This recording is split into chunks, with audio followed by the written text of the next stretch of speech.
like we always hear that hard skills, soft skills. And I actually don't like using that because then it makes people downplay the soft skills. But, the soft skills, or I will say not the non-data specific or not even just data, but like maybe methodological, specific things like people always say that leadership or communication or teamwork are soft skills. Okay, so if we're using standard definitions, they are, but those are like so important from like your real world experiences that aren't just from a job or internship, but even just from like being part of a group assignment, a student project and things like that. And then those are the skills that stand out. Sometimes it's like, yes, you need to know SAS for this job, but hey, like, can you also communicate with people and problem solve it?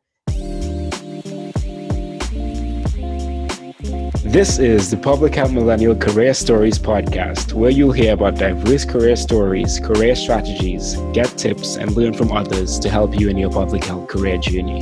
If you want to learn about public health careers, or just hear public health stories, stay tuned because you won't want to miss this. Welcome to the Public Health Millennial Career Stories podcast, episode number 30. Hi, everyone. My name is Emory Richards. Thank you so much for joining the show today. Be sure to subscribe, like, comment, review, share with a friend. I definitely appreciate you listening, and I would appreciate if you shared this like this, so we'll just get it out to more people. Let's get public out to the world. This episode definitely has a lot of value in it, and there's a lot about talking about like a global health perspective and public health, and I hope you take away a lot from this. Without further ado, enjoy today's episode. Today, we have a professional with over 5 years of public health experience, including 4 years working globally in Rwanda and South Africa. She got her bachelor's in psychology and minor in African studies at the University of North Carolina at Chapel Hill, then went to work as a research assistant for Duke University, and then as a community health specialist for the Peace Corps in Rwanda before she got her Master of Public Health at Emory University. She worked at the Rwanda-Zambia HIV research group and also got a Centers for Disease Control and Prevention Global Epidemiology Fellowship. She founded her career services organizations 2 years ago, Chilombo Global Career Services, LLC. You can find her on Instagram at Chilombo Careers. We have Vanessa Da Costa, MPH, CPH. Welcome to the show, Vanessa. Thanks so much for having me, Omari. I'm excited to be on. I've been following along for a while, so yeah, nice to chat. Yeah, definitely is great to chat, and you are definitely one of the people that, as we were talking about earlier, and before we started shooting, that we have created like a really nice public health social media community, and you're one of the people that I definitely saw out there early on. So I'm glad to be able to share your story. Awesome. Yeah. So how are you doing, and how you've been coping during this time? Yeah, I'm doing, as well as can be. Trying to stay on the positive side during this pandemic. But yeah, I'm doing pretty well. It's been personally, professionally, a lot of changes in the past, I would say 9 months since things really hit off here in the States with COVID. But, fortunately staying healthy and just doing all I can to stay safe and keep others around me safe as well. Okay, great. That's great to hear. So how do you identify, and then tell us a little bit about your personal background? Yes. So this might be a lengthy response, so I'll continue with my life story. But yeah, so I identify as a Black American Pan-African. I was actually born in the United Kingdom, specifically in Cardiff, Wales. Something that not a lot of people actually know about me, but my family, so my parents, two sisters, and I immigrated to the States when I was 4.5 years old. Kind of from the African side, my dad is Gambian and Ghanaian, grew up in the Gambia, as well as the UK, and my mom is Zambian, born and raised. So a lot of times I've spent a lot of my career, my, post, I would say, bachelor's degree career, living and working in different African countries. And a lot of times people, assume I'm from the continent, ask me where I'm from, and I'm always like, well, I'm kind of from here and from here. But I'm also a dual citizen with the UK, but like don't have a British accent. So yeah, kind of just from all over the place. And yeah, so currently I just relocated to Virginia, the DMV area. And I previously was in South Africa by way of Philadelphia with my parents for some time as I've been transitioning professionally into a new position. So yeah, if you ask me where I'm from, I pretty much just say I'm from everywhere. And I think that's kind of what led me to global health, because I consider myself to be part of the global community, transcending multiple countries and continents. Yeah, absolutely. You definitely sound like a global citizen there. And I'm glad we got that fun fact that you were born in, is it Cardiff, Wales? Yes. That's dope. That's dope. Okay, Mhm. awesome to know. So, what does public health mean to you? Yeah, so for me, public health, I think on the first thing a lot of people think about is, the wealth of the like the health of the public, the well-being of the public. But for me, it also means transcending beyond that. The intersectionality of public health is really important to me. So health is a human right, health, not just as, what we see at face value, your physical health, but preventing health issues, your social health, your emotional health, your mental health, more of these other components and social determinants that, again, are not as often looked at when you think of public health, but are just as important. And to really just ensure that everyone, no matter, your race, your socioeconomic status, whatever it may be, that you have access to health. And fortunately, the reason why our field is so important is because we see that there's so many barriers based off of those things: your race, socioeconomic class, and just education, all of the isms as well. So yeah, that's kind of just being able to break down those barriers to ensure that we can all be healthy in many different types of ways. Yeah, thank you for sharing that. So your journey, I guess, started as a bachelor's of science, and you got a psychology major and an African Mm-hmm. studies minor at University of North Carolina, Chapel Hill. So what was Mm-hmm. the thought process for you going into this undergrad degree? Yes. So when I started undergrad, like many, not all, but many future public health professionals, I was pretty much in the mindset of I am going to grow up and be a doctor, specifically a pediatrician. That's kind of like, besides wanting to be a singer, like early on in my childhood, which clearly didn't work out for me, I was really focused on like medicine, pre-med. That's what I want to do. Previously done work in high school, working at a children's hospital and volunteering. And, I really enjoyed that experience. My dad's also a physician, so there's also that influence as well. Um, but I kind of I actually took a psychology class in my, like an elective in high school. And I really kind of enjoyed that component of it. So I was like, let me focus on psychology as I'm doing all the biochemistry and all of that. And that's what led me to that. And African studies was really because of my background. So I grew up in kind of in like that mixing pot of, like having to assimilate as a like British kind, like not recognized as an American, but like kind of considered one, environment. And I really felt like I wanted to not just better understand, like, where my parents are from, but really understand African history and African cultures, which are so diverse, but you don't learn that in a typical US public school education. You learn very little or only like certain events.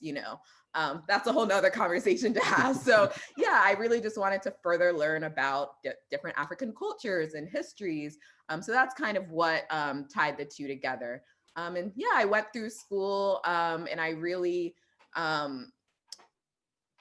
enjoy taking courses in psychology, and I really found it interesting. But at the same time, I started to be involved in student organizations that were public health focused. And that's kind of what led me to learn about public health and like go down that pathway. So by the time I was end of my sophomore year, junior year, I started to learn about like the public health related courses that I could take at UNC as an undergrad. So like global health policy and global health anthropology and like an HIV/AIDS seminar. And that's kind of where I was still very much interested in psychology, but then I kind of was like pre-med, I don't know if this is working out for me. Public health, this seems interesting. And that's kind of what led me through like where, continued down the path of public health experiences. Okay, that's awesome. And I just like to let you know that there's still time for you to be a singer, so don't give up on that dream. You have not heard me sing, so I'll let you revisit that if you ever do hear me sing. But hey, yeah, I do think got to keep my options open. So. Definitely, just got to share that positivity. But Yeah. that is really interesting. I guess I don't know if you know culture kids. If you know that table, okay, yeah. So you're definitely a third culture kid, Yeah. and I've had some of that tendency, just trying to relate and trying to figure out yourself in a new context, just growing up in a different culture from like what is your home culture, so it is Yeah. a very like identity looking and reflecting and trying to find that. So that's cool that you got to get that and learn more through just learning that and just wanting to learn more about like your background in African studies and all of that. So you said something that you got interested in like public health organizations during your undergrad. So how did you like come across those organizations? Were you looking for like pre-med organizations and then you came across these ones, and what did that look like? Yeah. So like one thing, I think this is a experience a lot of people have when they start undergrad, maybe different this year because of all the virtual nature of things, but like UNC has this like student fair, organization fair where there's like a million student organizations that you can like join and you're like, oh, I want to do everything. I'm a freshman, like be involved. So I remember putting my name in the hat for like a trillion things and then obviously being non-committal when it came to having to go to them. So this was actually not an organization that was there in the beginning, the one that I got most involved in. But I was really kind of focused on anything that had kind of like a volunteer or a health component. I even specifically wasn't looking in like what my major was, but any kind of like building on what I was doing in high school with just like volunteering in the hospital and things like that. So that's what led me to kind of not a school specific, but affiliated with school was I was volunteering at the UNC Children's Hospital. They had a pediatric playroom. So really just, like working with kids and doing different activities with children who had long-term illnesses and couldn't really be in like regular, school and things like that. And that was just something I enjoyed doing. And then in addition to, so at a certain point, I was like, maybe I want to go into kind of child life therapy and specialization. When you're an undergrad and you're like, oh, you do one thing and you're like, this is going to be my future. And then you like change your mind the next week. But then by the time I was a junior, there were two students who started a UNC chapter of a nonprofit called Foundation for International Medical Relief of Children, so FIMRC. And it's a Philadelphia-based nonprofit. And they have different sites around the world. Costa Rica was a site that we were involved in. And so there were just different components. So we had fundraising initiatives to really purchase supplies for their clinics, helping, develop health education curriculum, and really also teach like educational components so that we all could learn about what was happening in these public health clinics. And that led to my first global health experience. I would say like my first experience, I don't want to say working because it was volunteerism, but being engaged even for a short term in community health education work with the other members. And I was specifically the fundraising chair. So kind of, coming up with innovative ways to raise money for the trip, but more importantly, raise money for the resources that we were providing to the clinics there. So student organizations, I think for those maybe watching who are like early on in their career, it's a great way to really just learn what's out there, and don't limit yourself to what your major is or specifically what your previous history maybe had been. So yeah. Yeah, well, thank you for sharing that. Some great advice right there. So during your undergrad, you had a position as a research assistant at RTI International. So Mm-hmm. how did you go about getting that, and then what did you do in that position? Yes. So by being in UNC, so like the, Chapel Hill, so Raleigh, Durham, Chapel Hill area, Research Triangle Park is a huge public health hub in the world. based right there. And so I was going into my, I started this position in like my last year of school. And so I had just finished off my first like public health position in research, but the position had ended. And so I was looking for an opportunity. And then through one of our listservs, they were looking for part-time research assistants, contractor roles, working 10 to 15 hours a week on conducting study phone calls for a health and smoking study. So you're talking to both parents and their children, asking them questions about their health behaviors, and then all of the administrative duties going into that. So I responded to the listserv inquiry. I believe one thing I love is when they only ask for like a resume and cover letter and not like you filling out this crazy annoying application.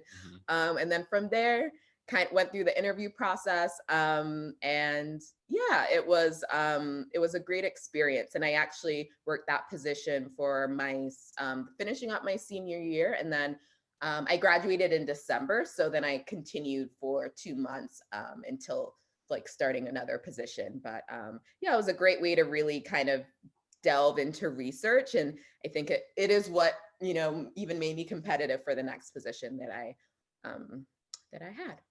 Okay. And that next position that you had was a research assistant data technician at Duke University. So Yeah.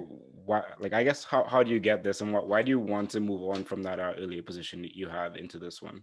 Yeah, so I graduated a semester early, so in December. And so the position that I had at the time, this research assistant at RTI International as a contractor, was part-time. So I was working up to 20 hours a week.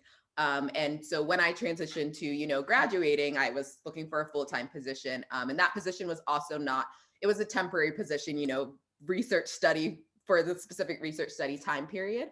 So there weren't opportunities to stay. I'd actually applied to other positions at RTI International because, it's a huge international public health organization.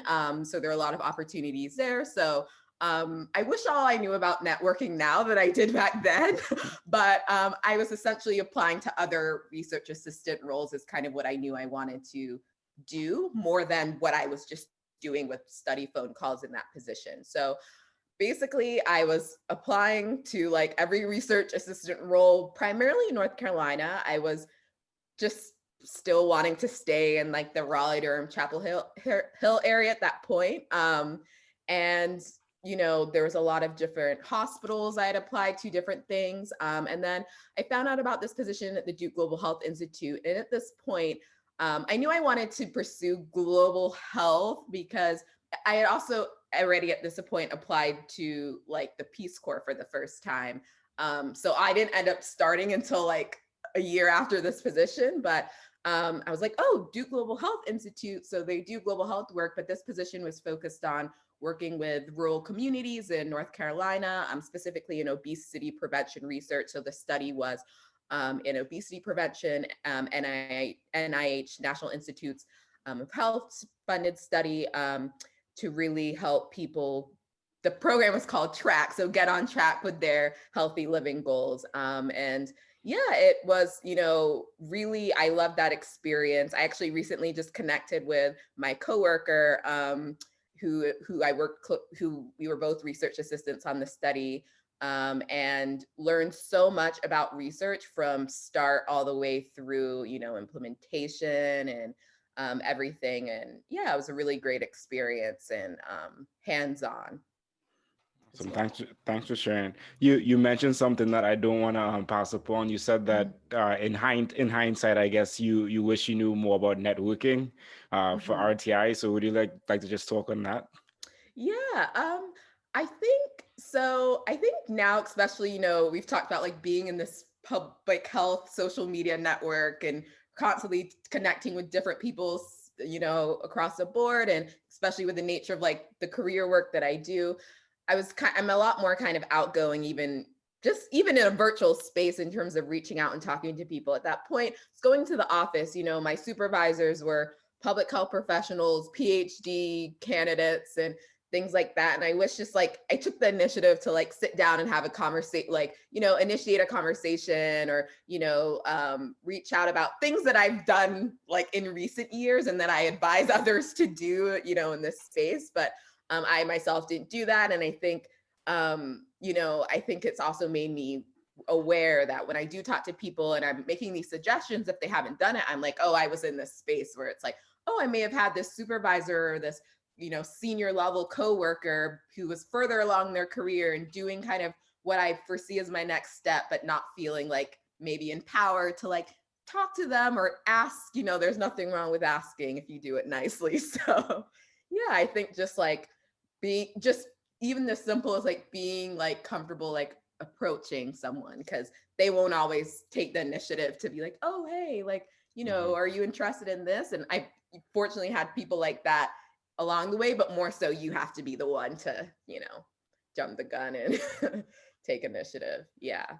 Yeah, absolutely. Just being like more proactive. And I guess as we Mhm. all say, like you live and you learn. So like that Exactly. not being able to do that at that point in time definitely helped you and definitely is helping others during their Mhm. journey as well.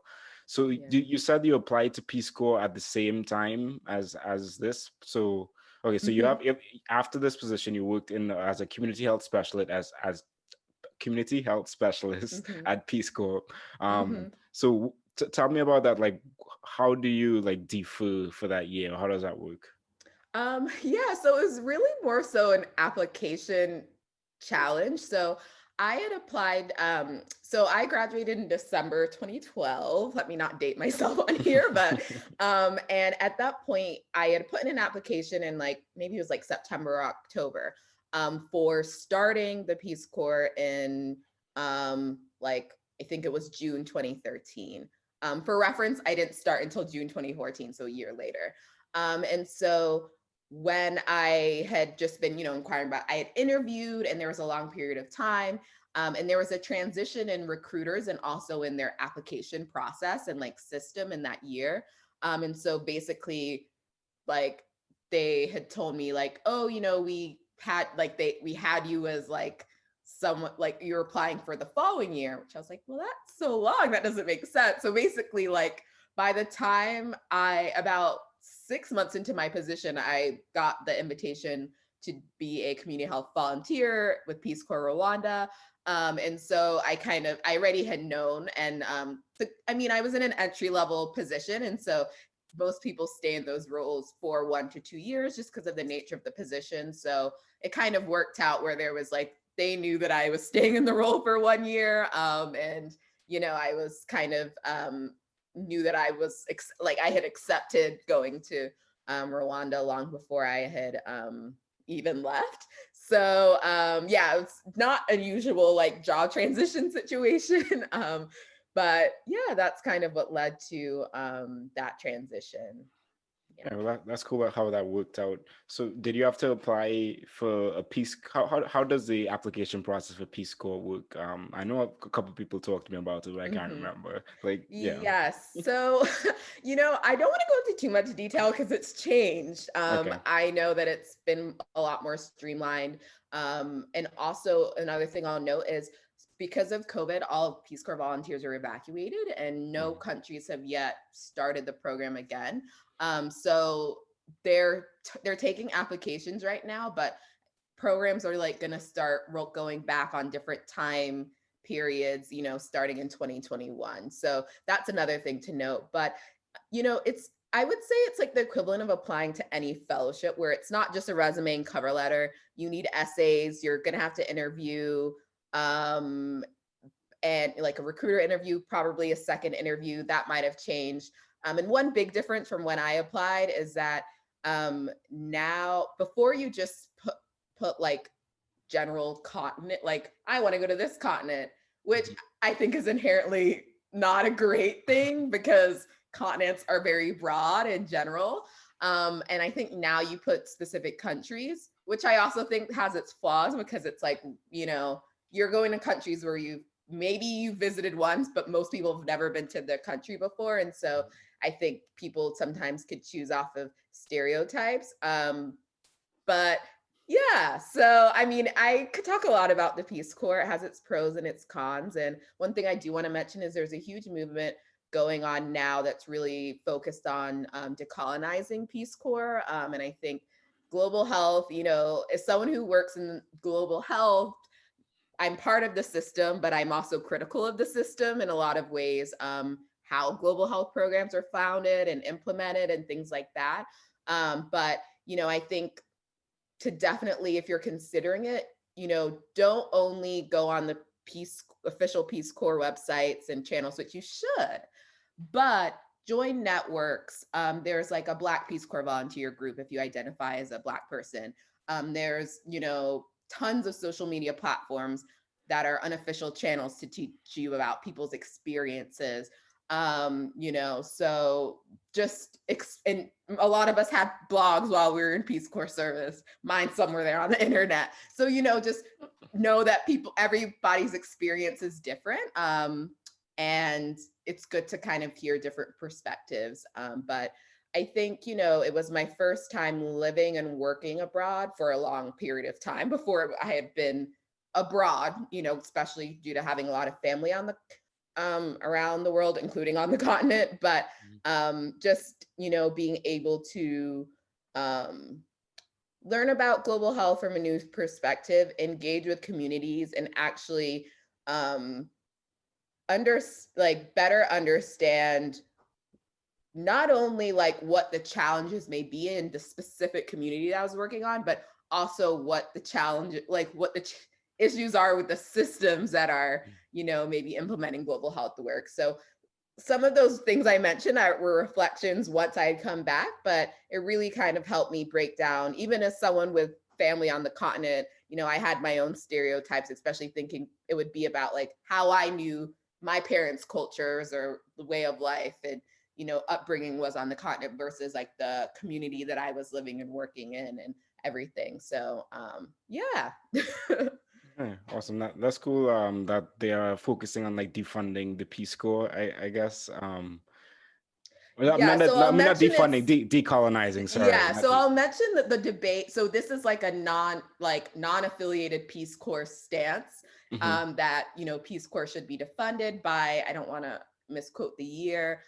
If you look up decolonizing PC on Instagram, you'll see their platform. So they're not affiliated with Peace Corps, but they're former Peace Corps volunteers who started this platform, basically around the idea that Peace Corps is centered on the volunteer and not on the communities as it maybe claims or should be.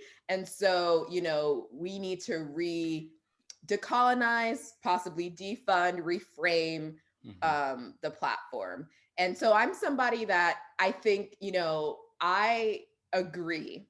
Even though I did that, like, and a lot of the people who went through the program, actually agree with it, because I think in order for any system to like improve, it needs to be broken down and rebuilt. And so I think re-envisioning something else, I think global health, I think other people working in other countries who do global health work, like, was founded not on the right principles, although the goals are, like the intentions are good, but how things are done maybe isn't always good. So Mhm. yeah, there's a lot to go into that, but yeah, I think it's a very interesting conversation. And as someone who works in the field, it's like I have that dissonance, but I think it's also part of it is breaking down your own individual kind of, I would say, your own individual like stereotypes and beliefs, and like really breaking down your own privilege. That's part of it, but the system's privilege needs to be broken down as well. And I think that's where like a lot of people who've been through the program who do believe in the defunding or the decolonizing, have that viewpoint, especially kind of with the added layer of being a Black volunteer in an African country, specifically Rwanda, where I was. Yeah, well, thanks for sharing that. And I feel like that is a sentiment that is shared with a couple of other public health people. I know Taylor Duramo said that, and then Christy spoke about it a little bit on our episode 28. Okay, Yeah, just talking about nice. how she was part of this, but you can't really be part of the community if you're only there for a short period of time. And she really believes that public health, we need to like focus on community driven kind of work for the community. And the same things you were saying, it's like Mm-hmm. it's not it means well, but it's just not the best way to go about doing it. but Mm-hmm. but Yeah. yeah, regardless of that, so Exactly. Yes. And I think, um, yeah, I mean, I could go on and on about the Peace Corps, but, if anyone wants to hear about my experience, they can Google Vanessa Peace Corps and find out. But yeah, I think it's just, there's so much more, like, the, it's shouldn't be the end all be all, right? Because there's just a lot that can still be improved. And yeah, I think it's great that there are volunteers and platforms, or former volunteers, I should say, and platforms out there that are trying to advocate for improvements and changes. And I also draw a parallel to you know other what's been happening with racism as a public health crisis, and all organizations being called out for how they've treated their employees, and not just employees, but recipients of global health funds, and how they're perceived and talked about and treated. A lot of parallels that aren't just global health specific as well, but even in our domestic public health programs, no matter where you are in the world. So yeah, these conversations are more always been important, but now they're like becoming more, widespread, I guess. Yeah, well, definitely. Thanks for sharing that with your global health perspective. So you said that it was the first place that you moved to, like outside of the country, and you're living there. Like, what was that transition like? Yeah. So it's funny because I think my parents always like thought I would be the of my sisters. Like I have two sisters, I'd be the one who like stays closest to home, but I've actually been the one who's like gone the furthest, although now I'm the closest and they're the furthest, but that's another story. But you know, it was at that point, I remember being like just nervous, not to like go to Rwanda, but just to like be far from, like, I guess my parents, my sisters. A lot of my family is in the UK still, and I have family in Africa, specifically Gambia, Ghana, Zambia, and so although I have family, Kenya, Ethiopia, although I have family on the continent, it was just, I'd never been to Rwanda, it was a new experience, but I was able to, I think adjust well. In the beginning, in Rwanda, it varies by country, but you stay with most countries, you stay with a host family for your first 2 to 3 months as you're learning the language and taking courses on like basically professional development, and learning the culture and the way of life and things like that. And so I had an amazing host family that I'm still in touch with, and I then moved to a community that was just, that I had a great experience in, and coworkers, and made friends in, mentees and students that I'm still in touch with to this day. I've actually been back to Rwanda twice since leaving, most recently last Thanksgiving. So Thanksgiving of 2019, I was there. I went for a training and then reconnected with people. So yeah, I think the transition, I think it varies based off of people as who they are individually, and also maybe where they are in terms of, the communities that they're a part of and all of those things. But yeah, I think it was, a great experience, and it really, yeah, it was a great way to contribute even just a little, I like to emphasize, like a little to public health, and learn more about myself in terms of my professional career. So that's that kind of like component where it's like the benefit beyond, like the primary benefit should be of the people, but you also, I'm always transparent about, like, there are selfish reasons why people do anything, any fellowship, job, volunteer experience. So yeah. Absolutely. Well, what did you do in this position? I don't think we asked that. Yeah, I'm talking a lot about like the systems and not specifically. So, as a community health volunteer, so I was assigned to a community health center. to really assist them in improving some of the public health needs through project-based assistance. So one thing that I started off with, and that a lot of volunteers start off with, is a community needs assessment. So you're working with a counterpart. So I worked with a counterpart who was he doubled as he was also the WASH, one of the WASH leaders, so water, hygiene, and sanitation.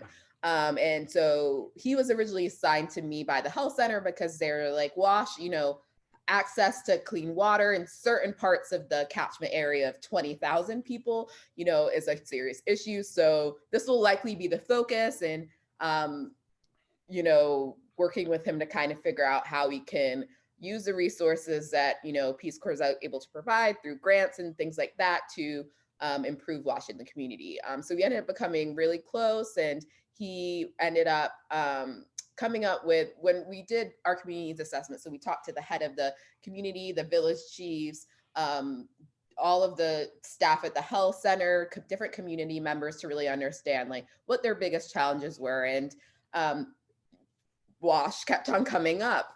It was a community known for rice farming. So there was a lot of farming happening, but being able to, get to clean water in different places and, wash your hands or defecate in safe areas were challenges. So my primary project ended up being a WASH project. So we did a training of trainers to develop,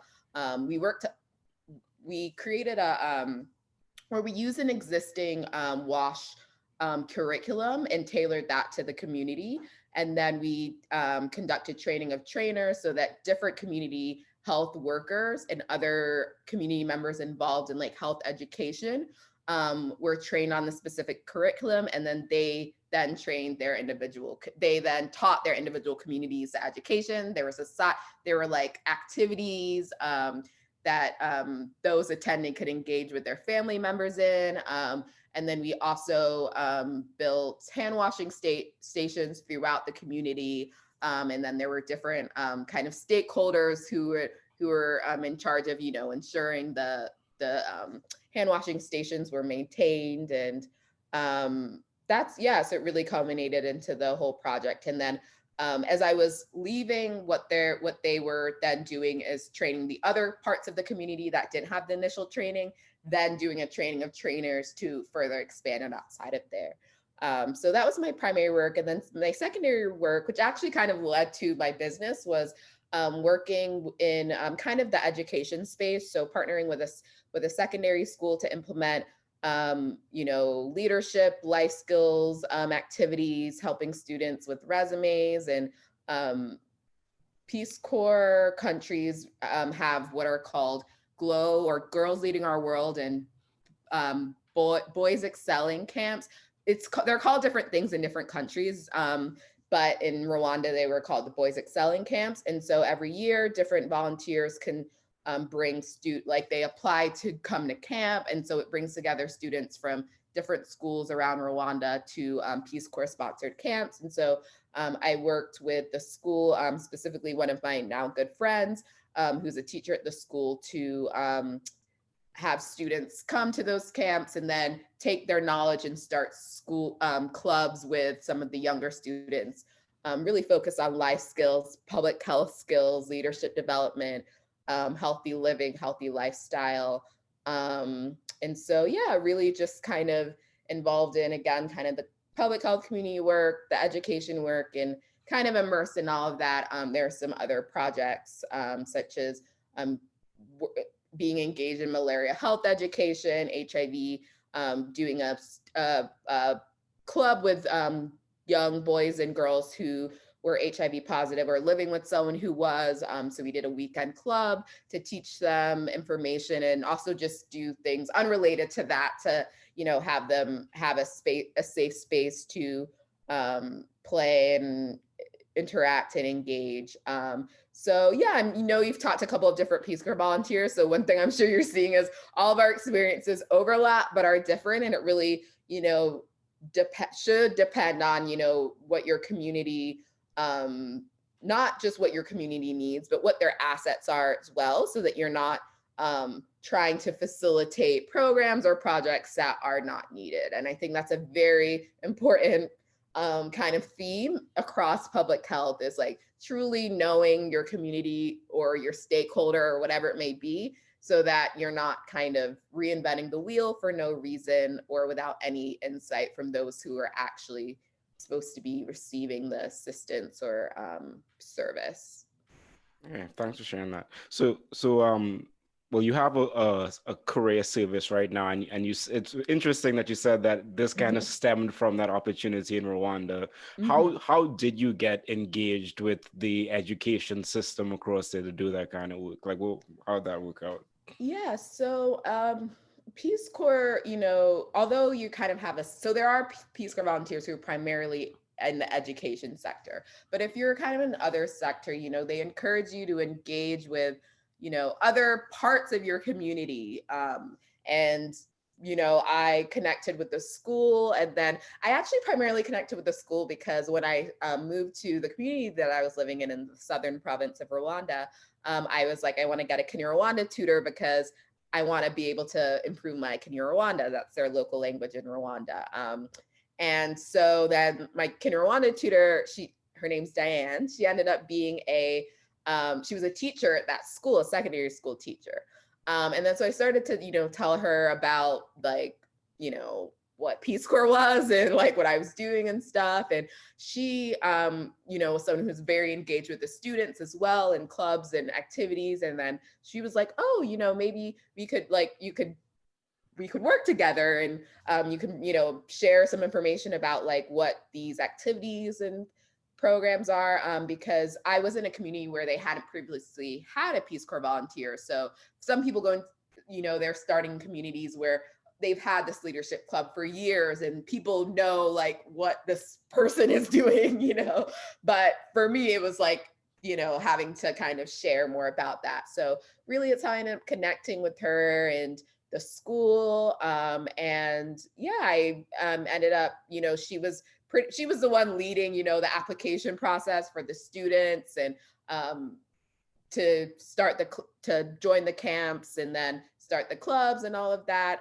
And yeah, we really just worked together on that. And that's kind of how I ended up building a relationship with that school. And then there were certain students who went to camp who had kind of just continuously been reaching out for, like, I'm graduating high school, like application help. I want to apply to this school. And so there were a group of students that I just kept in touch with and helped them apply to schools. And it's just been great kind of being in touch with them, seeing their progress. I most recently saw like the group that I was most in touch with, and they're either in university or have their own businesses and are just like, really kind of doing well. And one thing that I was talking to my friend who started Leadership Club is, just proud of like the work that she had done to really motivate, and so it just kind of made me, I've always kind of been like, I just want people to have like access to resources or like know what the options are, and there's no one way to do thing. Although I kind of am I'm a very much a list person, and like I feel like I gotta check these boxes and do these things, but just like ensuring that people, feel like they can do what they want to do, because I think imposter syndrome is worldwide, and something that I have talked to a lot of people about and have also dealt with personally myself. So yeah, I think just like from deciding to get my Rwanda tutoring in Rwanda led me to one of my lifelong friends, and then students, mentees, and just, yeah. Yeah, it's great that you put yourself out there and that came out that way. That's awesome. So after this experience, you got your Master of Public Health at Rollins School of Public Health at Emory University. Mm-hmm. So what was the thought process for getting this? Were you thinking about this while you were doing your Peace Corps work in Rwanda?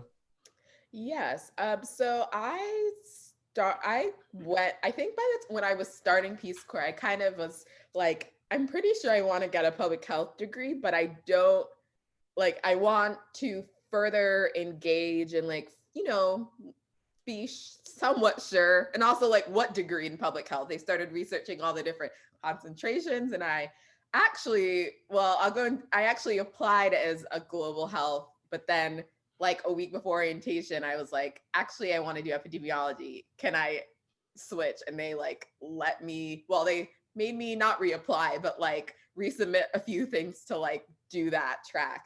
So that was like a very last minute change. But yeah, I knew while I was in the Peace Corps, I actually applied during my last year. So, you know, I applied in like, you know, December, January. So I found out, I think maybe it must have been March of before I started in August. So I basically left Rwanda. I finished my 2 years of service in July of 2016 and started grad school in August of 2016. So I knew that I was going to get my master's when I was still in Rwanda because I had applied. I took the GRE in Rwanda and did all of that. Yeah.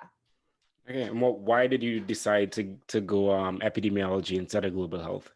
Yeah. So I think, you know, global health, and I think, you know, one of the most common questions when people reach out to me is like, you know, how did you get started in global health, or what do you do in global health? Because it's, and the one thing I always do say is like, all of these concentrations that you see, health education, epidemiology, biostatistics, there's people who do those concentrations in the global health space, right? But global health, I think on paper, what we see written is like, you're working in global communities. And although it's called global health, in practice, a lot of times when you look at global health funding, global health programs, they are focused on low income countries.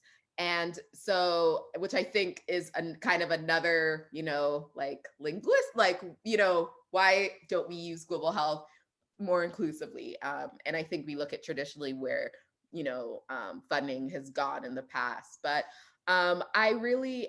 I felt that there were other areas that I just didn't know, but I became more interested in. So data. When I had been working on that WASH program, and part of the grant reporting requirements was, you know, we had to make sure we were collecting data and to create a report and you know, how to write a proposal and all of these things. And, you know, as I was working on that and collaborating with others in the community, I just, you know, I felt like there's a gap. Like, I feel like, you know, I'm trying to understand that, like, I know this is important, but like, I wasn't able to connect the dots as much. And so when I started looking at coursework, like what classes I'd potentially take or switch into, that's when I was seeing like, I think epidemiology makes sense for me to like understand data. And also like, I've always been a numbers person until I took calculus one year and I was like, I don't know what this is, but you know, and so I think I was kind of like, I can still take like experience global health, develop on what I had gained from like previous coursework and undergrad and previous experiences, but take some more kind of like data focused courses. And so my concentration was global epidemiology. So that's all the epidemiology coursework plus like a couple of global health requirements, and your practicum has to be global health affiliated as well. So that's what led me to that. And I'm, you know, really glad that I went through that process and decided to switch last minute to go into epidemiology. So Yeah, and I think that makes a lot of sense, especially given your background of having some global health experience. So that was probably a smart choice, just because it definitely helps you build on those hard skills, like building on that data and epidemiological skills that you need. yeah, for sure. And like, you know, one thing is like, and I know like obviously you talk to a lot of people about careers too, is like we always hear that hard skills, soft skills. And I actually don't like using that because then it makes people downplay the soft skills. But you know, the soft skills, you know, or I will say not the non-data specific or not even just data, but like maybe methodological, you know, specific things like people always say that leadership or communication or teamwork are soft skills. Okay, so if we're using standard definitions, they are, but those are like so important from like your real world experiences that aren't just from a job or internship, but even just from like being part of a group assignment, you know, a student project and things like that.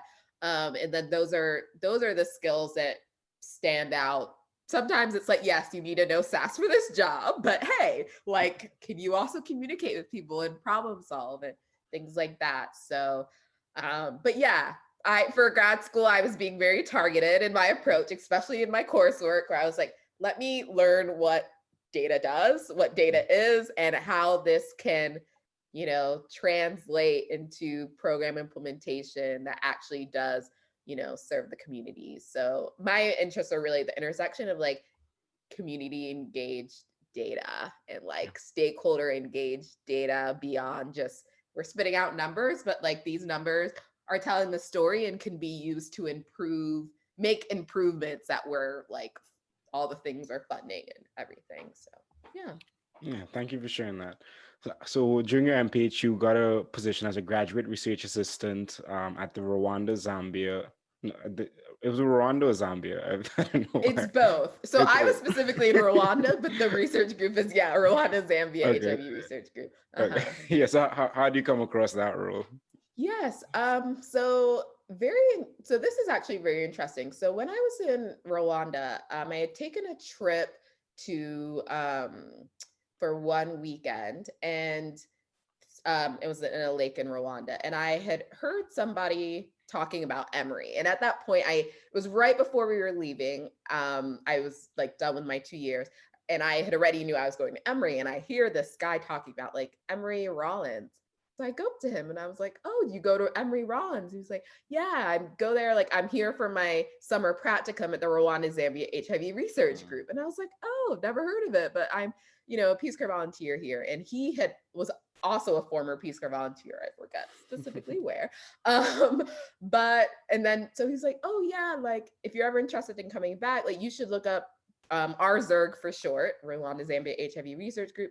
They have, work study, the Emory work study program. You could do your summer practicum." So I was like, "Oh, cool. I'll definitely, like look this up and keep in touch." So fast forward to when school starts, or even before school, they start posting like the work study opportunities. And then I see RZERG. So I was like, "Oh, definitely like apply and reconnect with this person." And then I met my faculty advisor and find out that she works closely with the Rwanda Zambia HIV Research Group. So I applied, and then she was like, "Oh, definitely like mention me as like a reference and everything like that." So I guess like I finally learned about networking at this point. We made it full circle in this story. And so I had applied to, a couple of different work study opportunities. Of course, Emory in the CDC, I had applied to some there and things. And then this was the opportunity that ended up like turning into not just like my work study during both years, but also my summer practicum. So I went back to Rwanda. Specifically, I was working. So while I was based in Atlanta during work study, I was working on kind of a range of different things, data cleaning, helping with create posters for presentations, just a lot of kind of research-based assistant tasks. And then when I went for my summer practicum, I was specifically working on a postpartum family planning project that my faculty advisor had received funding from Bill and Melinda Gates Foundation. So I was one of two summer students focused on that project to really help design the intervention, develop the surveys, create the digital health-based, mobile-based survey, and conduct it, implement it. And then for my thesis, I analyzed that data as well. So from that one connection, it kind of led me to RZERG, got to work on that project through grad school. And I'm actually still in touch with the team, specifically my former advisor, as we've had publications and are working on some other things. So that was like a lot of my grad school experience was focused on that specific project. It both is my work study, as my thesis, and as my practicum. Yeah. Okay, that's awesome. And that definitely is cool that you reached out. Well, I guess you saw the guy there, and then he's like, "Oh, I'm in Emory I was too." And eavesdropping, yes. but look how that worked out for you. You're here at Emory, and Yeah. then he brought this entire new thing to light that you had no clue about, and you got to do some really cool work there. So that's really awesome.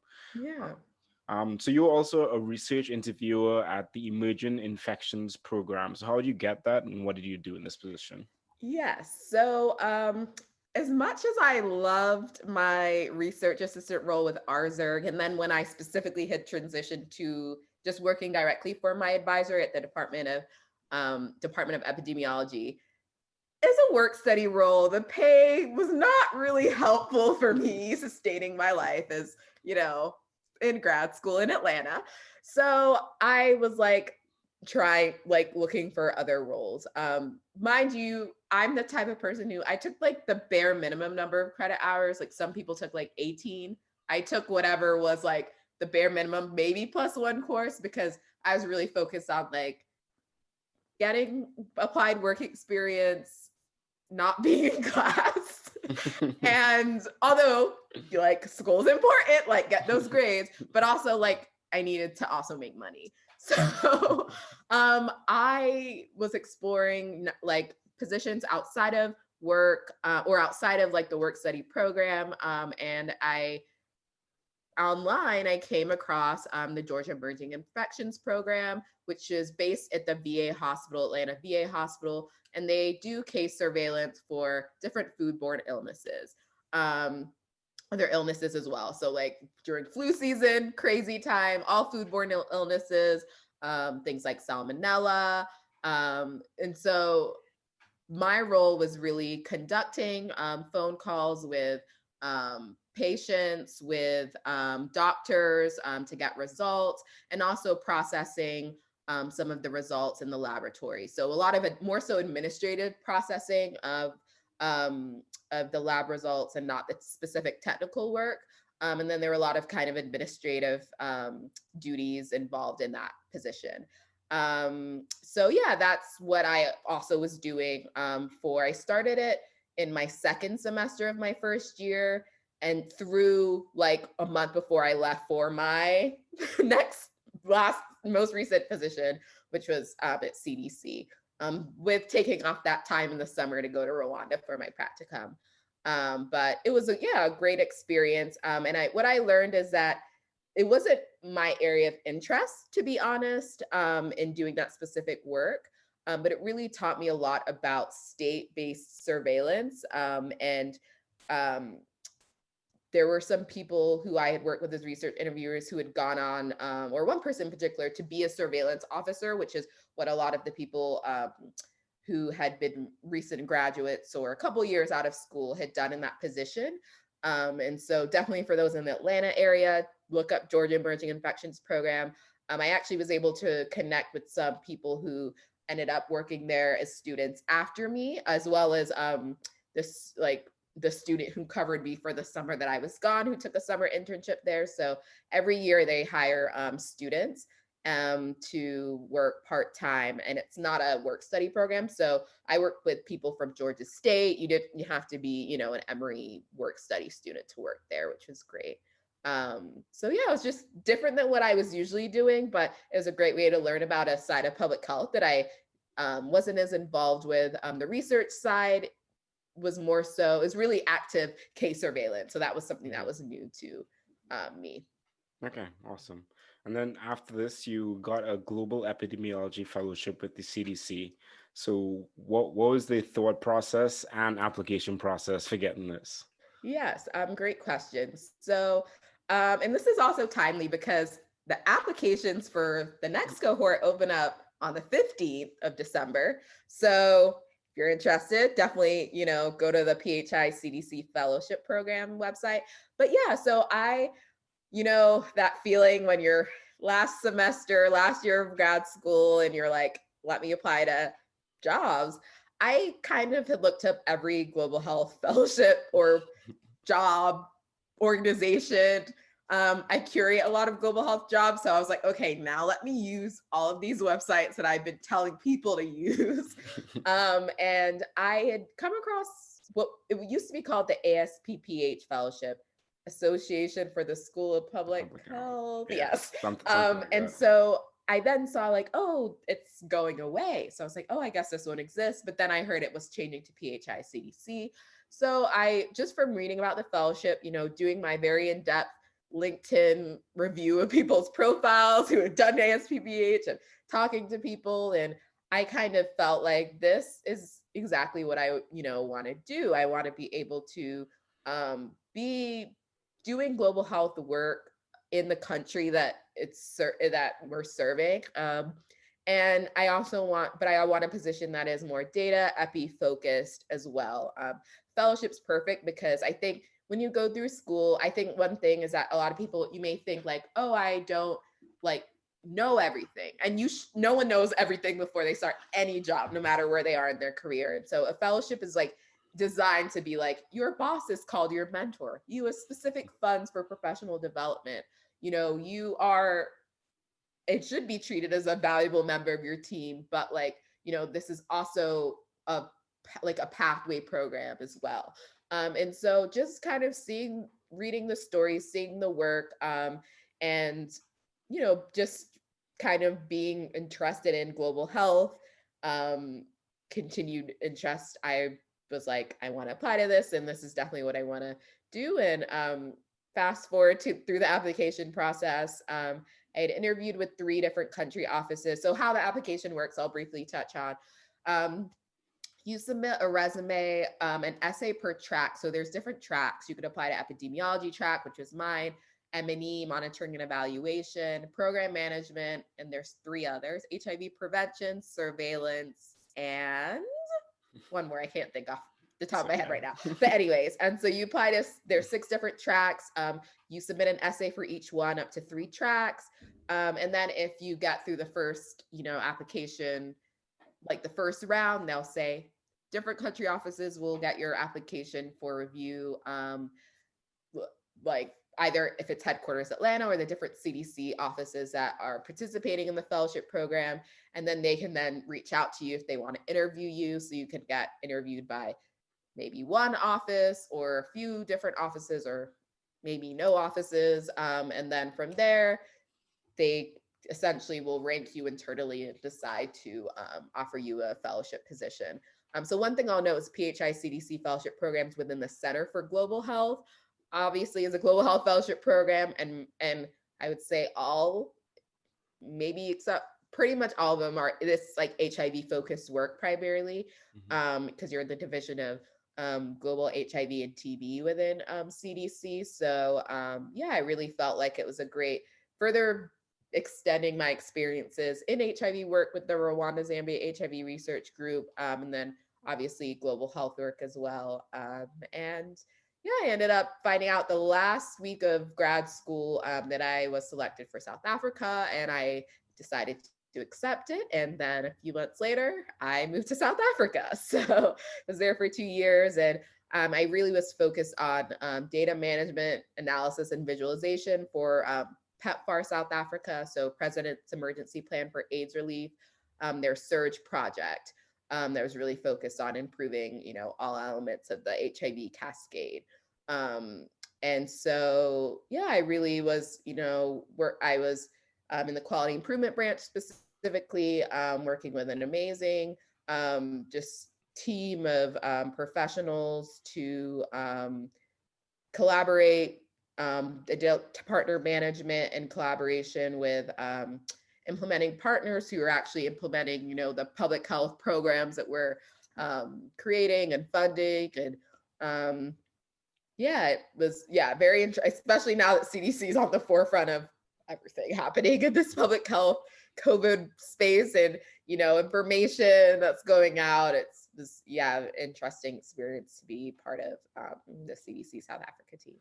Yeah, and I think one thing about fellowships, I think, is definitely there is that catering to you being a student and you being in that transitional period of your career where you're shifting from student into professional.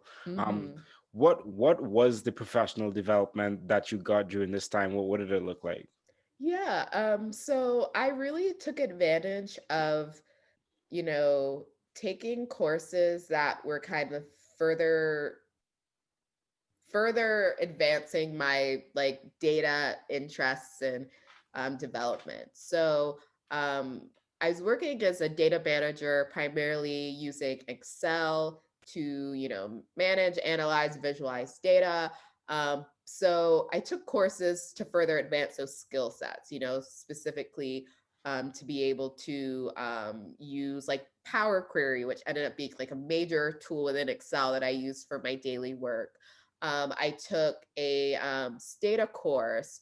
I took shortly before I ended the fellowship, or a couple months, I should say, I took a Power BI course.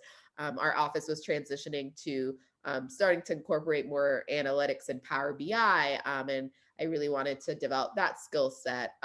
So I was someone who's kind of an extension of my grad school, like focused on taking kind of a lot of data programs, but I think one of the most interesting things I took was a quality improvement course that I took in Germany. And it was a 2-week course that was really focused on all elements of like, what is quality in healthcare, from the systems to the resources, to the structures, to the methods, and really figuring out how to get down to the root cause of like public health issues. And I really enjoyed that because I was on the quality improvement branch, but I wasn't as involved in the methodological work of quality improvement. More so, I was involved in the data needs of the specific surge project. And so, kind of an approach that I'm taking in this position is that I'm in now, a different position is, yes, I'm still very much interested and involved in like data focused professional development. But one thing that I've learned very recently is the importance of going outside of your niche to like integrate your niche with other areas to be a more well-rounded public health professional. So you can't do it all, something I'm also learning, but I think it's good to expose yourself to different areas and things. Yeah. Awesome. So what advice would you have for someone interested in working in global health? Yeah. So I would say, let me play. I'm not going to say I'm playing the devil's advocate, but so I was at CDC. It was a fellow. I'm currently at the U.S. Agency for International Development as a contractor. So federal government has been my 2 jobs post MPH. But I encourage you to look beyond the typical global health organizations. Yes, I mean, great opportunities both at CDC, USAID, places I'm at. But I will tell you, I've applied to organizations across the board. Don't limit yourself. There are global health opportunities, not just in the federal government, but there's global health opportunities within so many universities have global health programs funded opportunities. There's different nonprofit organizations, international organizations that aren't federal government.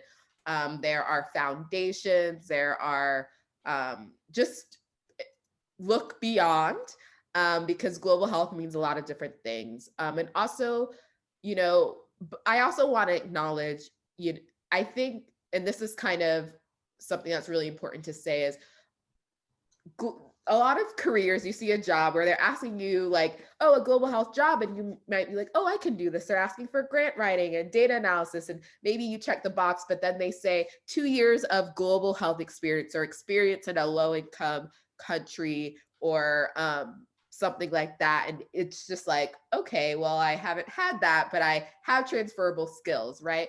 And so, I always say, don't eliminate that essentially, but also finding ways to talk about the experiences that you've had. I still refer to some of my US-based experiences as global because I've worked with global populations within the US. And one thing is like, as someone who's an immigrant, like it's when people refer to like global, sometimes like they're referring to like not US, which I think is inherently wrong.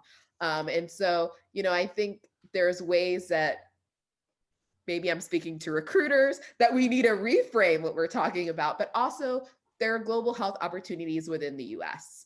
You can work at organizations on global health projects, and that will lead you to having experiences where you may get to travel on a case-by-case basis or be more competitive for those experiences. So unfortunately, we live in a world where the system is, they don't make it easy for people to get experience. It's like there's this circle that's like, need to get experience, but need experience to get experience. And it's like, but how do I even start at square one? But yeah, just keep pushing ahead and look outside of the like what you constantly may see, to delve into other opportunities. And there's a lot out there. Yeah, thank you. Definitely thank you for sharing that. I appreciate you telling people to look beyond just the traditional things that they know. And I think as like public health just moves forward, I feel like there's so many new organizations that are going to need public health people. So just in all aspects of public health, just look beyond like what you know and what you hear and just look for those new opportunities. So thank you for sharing that. And one more thing I want to say, this just popped in my head, but like, even not just looking at other public health organizations, but looking in other industries. For example, like um, Google, I'm just using Google as an example. Okay, that's like a very known organization, but like they have public health jobs. Now because of COVID, you're seeing even more so like any industry, they're hiring a public health professional, an epidemiologist, a health educator, all of these different sectors that you all have, experience in, beyond what is a public health or healthcare organization. And that's also another way to approach your job search. Yeah, absolutely. Like there've been like a lot of hotel chains that have been hiring public health people because they don't know how to control disease spread Exactly. and all those kinds Yeah. of things. Restaurants, like if you're on the West Coast, In-N-Out Burger had this really cool epidemiologist job. And I was like, maybe I should apply to this. Like there's just a world out there of public health positions outside of the traditional public health organization. Yeah, so thank you for sharing that. Mhm. So we touched a little bit earlier on about how you started your career services business now. So you're the founder and CEO of Chilombo Global Career Services LLC. So well, I guess we kind of got the backstory of like the initial thought process for that, but what made you want to start like a formal business? Yeah, great question. It was never in my plan, actually. So my sister was like, and this is when I was, I guess, just had moved to South Africa. And I guess a lot of times when I would talk to her, it'd be like in the evening, what are you doing? Oh, someone's resume. Like, this is what I do when I'm not doing my day job. And she was like, you should like turn this into a business. Like you're starting to do this more. It used to just be kind of like very sporadic here and then maybe a couple of months. But then, I started to also curate resources like the Global Health Job Database. So people were then going to my website and then like emailing me. And so she was like, you should start a business. And I was like, that sounds like it's a lot of work. It is a lot of work on the side, but I'm so glad that my older sister Miranda, had said that to me, because starting this business has been just an amazing experience. Beyond just providing career services to people, I've gotten to connect to so many different people, like you, for example, and it's just been like a huge component of just being able to do what I feel like I'm meant to do, which is just provide resources to people, make sure that everyone has what they need, like regardless of, the situation they may be in, and just trying to get information out there. So yeah, that's kind of how I ended up starting Chilombo Careers, and it'll be 2 years in January. So Hey, awesome. Congratulations. So what services, what do you do or what services do you offer? yeah. So Chilombo Careers, primarily we offer services. So resume or CV reviews, cover letters, mock interviews. What else do we do? Essays, personal statements. So we revamp them. Federal resumes as well. Any improvements that you need to just jumpstart your career, that's what Chilombo Careers does. Additionally, also, and this is really where it all started, as well as like we curate resources. So, if you're looking for a list of jobs, or if you're looking, for any sort of job related resource, we try to curate that and have it on our website for you to access, as well as on our Instagram page. And then most recently, we also share and now develop courses. I've just launched an Excel course, or launching it next year. I'm really just trying to pilot out a live and virtual Excel course. I mentioned data a lot, so that's pretty much my primary tool for analytics. And so just trying to share that knowledge with the world. We're really focused on services, courses, career information, and getting it out there to primarily public health professionals, but a lot of, as you know, because you share a lot of great tips as well, like a lot of career advice transcends beyond our public health industry as well. Yeah. Yeah, that's cool. What have you seen as like your biggest challenges in starting this company? Yes. So I think, there's a lot of logistics in starting a business, just like the little things when you're starting up and making sure that you have the right credentials, and, that you have your platforms out there, that you're putting out content. And a lot of it was trial and error for me. I didn't have like a formal, like anything formal in place. I just kind of started doing it. So that has been challenging. And I think, for any of us who do like any sort of business outside of having another full-time job, I think just, knowing how to set boundaries and limit your time. That's something that I've learned actually from some other people in our network, just about like, knowing when to say no, or like, I can't, or like, this is not free, things like that. But also just like, yeah, I think finding that balance. And that's actually something that I could say, like, most recently, like as in the past 2 months recently, I feel like I'm almost at that place where I've had that better balance and boundaries that I didn't previously have before. So I would just say like the time aspect, the coordinating it. And, also I think just part of business is having people interested and getting content out there to ensure that people are staying engaged. And so thank goodness for my social media intern who creates like 99% of the flyers on the page, because it got to a point where I just like was slacking and I didn't have time. And so I kind of realized the value of bringing in paid help to help the business, and in return, you'll get more in return. Yeah. Okay, awesome. So what would you say are like two main things or two main pieces of advice you'd give to people, since you probably reviewed quite a few like resumes and cover letters and Mm-hmm. just career planning stuff? Yes. Two. I'm gonna try to make it broad so I can like fit as much in. I would say the first one is like, don't doubt your experiences. Don't downplay your experiences. So your internship, your school project, anything that's meaningful and relevant should really be highlighted, and it should really be not just saying I did this, but, and this is something that, is a message that is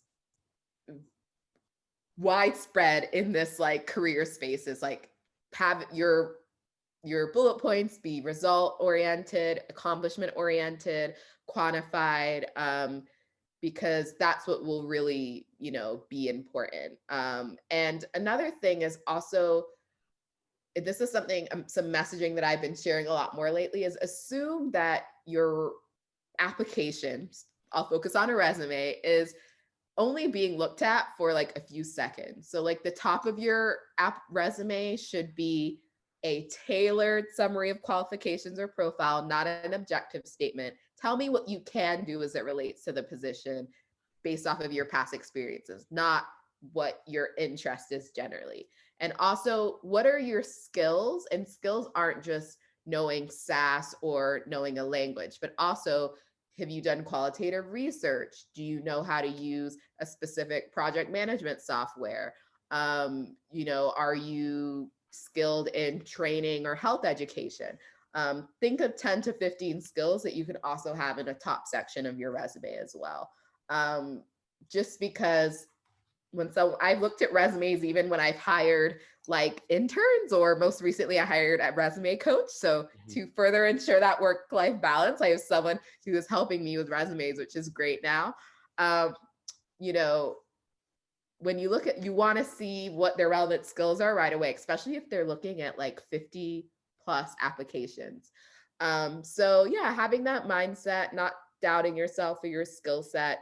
And, obviously I offer career services. So I'm like biased when I say seek out help, but there are a lot of people, I was doing this for free for years. There's people I know who are doing that. And I think it's great that there are free resources you can go to. And I think if you tap into your network and you do so professionally and kindly, you can get a second set of eyes from someone who's in your industry, to look at your document or your essay. And it's very important to like, I used to even do that. Like my sister's a writer. So like I'd have her spell check all of my like things before she got annoyed to do it, So definitely utilize your network. And there's as we've been kind of saying on the call, there's a wide range of us, who are offering career tips, advice, and all you have to do is scroll through Instagram. We're already scrolling all the time anyway. You might as well get some career advice while you're scrolling. So yeah. Yeah, absolutely. And then now you currently have the role as a data analyst advisor for USAID. So how do you come across this and what do you do in it? Yes. So I just started a couple months ago in October.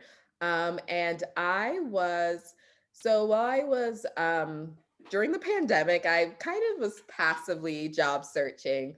I could have done a third and final year in my fellowship, but I was exploring new opportunities, was ready for next steps, and but still being, involved in the same kind of area. So I went from CDC South Africa working on the President's Emergency Plan for AIDS relief, so HIV programs through CDC, to what another organization within the interagency HIV space, which is US Agency for International Development. I'm still within the Office of HIV/AIDS, so still working on HIV/AIDS work, but I'm actually working at the intersection of financial and performance data, as opposed to just performance data. So when you're looking at HIV positives or treatment data, retention data, I'm looking at that also alongside budget, expenditure, financial data.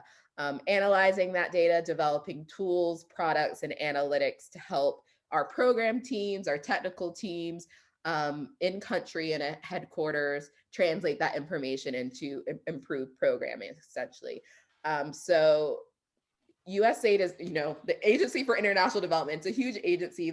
So within the Global Health Bureau, specifically the Office of HIV/AIDS implements PEPFAR funded programs across all of our different PEPFAR funded countries. And I'm supporting a couple of countries on expenditure reporting, and really just working with a team to improve our analytics and data communication for integrated financial and HIV performance programming, I should say, not performance, sorry, data. Yeah, awesome. Thank you for sharing that. So Yeah. where would you like to see yourself in the future? Great question. Um, I'm actually going to, that's a good question. I feel like I'm in an interview and I'm like, where do I want to see myself in the future? I, I really love the intersection of like public health career work and also like public health data work. So I kind of am always looking for new ways to like further bring the two together. So whether this be, integrating or expanding Chilombo careers to include public health data consulting, whether it means exploring opportunities that are public health workforce based. I kind of see myself kind of going in maybe more immersed into the consulting space, but not just in terms of career services, but also in terms of my data analysis work as well. But kind of also pivoting. I know we had talked about my degree in psychology way back, but I've kind of, had I don't say reinterest. I've always been interested in, mental health, but I think there it's one of the most underfunded components of public health. And so, also looking at ways that I could incorporate that into my work, even if it's not my day job or in my business, but just, kind of getting back into some community engaged work, especially now that I'm US based and I can, engage in some things maybe locally here where I am in the DMV. So yeah, I have a lot of different ideas of things, but for now, I'm gonna just take a rest over the holidays and revisit all these grand plans in the new year. Yeah, definitely fair enough. And I look forward to seeing your career unfold and you sharing everything that you do with us also. I'm glad that we get to capture this moment right now. Thank you. Yes. And Yeah. same to you. Thank you. So moving on to the last section of the show, the Furious Five, the five questions I ask all guests.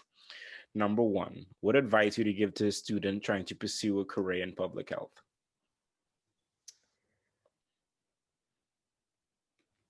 Number one. Okay. So I'll make this short and sweet. Diversify, keep your options open. Just keep your options open when it comes to opportunities that present itself, volunteer, internship, always, I wouldn't say always be searching, like don't exhaust yourself searching for opportunities, but don't limit yourself. So keep your options open. Okay, awesome. Number two, if you're talking to someone wanting to get into your position, what advice would you give them?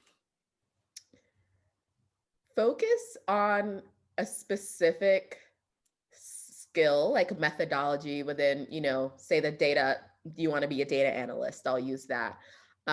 Learn a program really well, a data analysis software program well, whether it's Excel, R, SAS, but learn it in the context of a project so you know how to apply it. Don't overwhelm yourself with trying to learn 5 software programs. I definitely don't know 5. I know like 2.5, and that has, once you know one, you have the concepts, the foundation, the understanding to apply it to other areas. Absolutely. Number three, what's something you're working on improving in your life right now? Great question. Something I'm working on improving is just living life outside of business and work. I recently just moved and relocated, and so I'm really, like, as of literally this week, just being more proactive and, getting out. I'm in a city now, so like going on walks and, like working out and just taking care of myself, I think physically. That's a place that I honestly let slide in this pandemic and I need to get back into. So yeah. Fair enough. And professionally, number four, professionally, do you recommend anything besides Chilombo Career Services? Yes. Besides Chilombo Global Career Services, I will recommend, well, we're on the theme of data. I have to recommend Asia Spears. She's a founder of Rose Data Studio. I've had conversations with her just in terms of, just chatting about data and collaborations. She's really, her kind of niche is helping people translate data into storytelling. And whether you're taking a biostatistics class or you want to be a data analyst, and she's also professionally in that space as well. She provides resources and information. So a lot of people, some people come to me, kind of about like, I want to be a data analyst. What does that entail? She is a great person to talk to help you break down like specifically what that means for you. And so she does so in the concept of like helping people figure out data-driven careers and what that looks like for them. Okay, awesome. And number five, where can people connect with you? Yes, so you can connect with me directly on LinkedIn. Vanessa Da Costa, or VC Da Costa is my username. I respond to messages 99.9% of the time. So yeah, feel free to send me a message. And you can follow Chilombo Careers on Facebook, Twitter, LinkedIn, and Instagram for tips, advice, information as well. Awesome. Well, thank you. I will definitely make sure to link everything that you mentioned in the show and just talk about the story. And I look forward to sharing this episode with everyone because I know there's a lot of gems inside this episode. So thank you for taking your time to share your story and your insights with all of us. Of course. Thanks for having me. Yeah. Well, I know Vanessa dropped so many bombs of great information, and I'm gonna link to her site. She has definitely a lot of good resources there for students or other professionals in public health or other related fields. So if you're interested, definitely reach out to Vanessa. She is a great resource in public health, and I hope that you took some value from this episode. Be sure to like, subscribe, review, share with a friend. Follow me on Instagram at the PH Millennial. I appreciate you taking the time to listen to this, and I will see you. Well, you will see and hear me next week. Public Health Millennial out.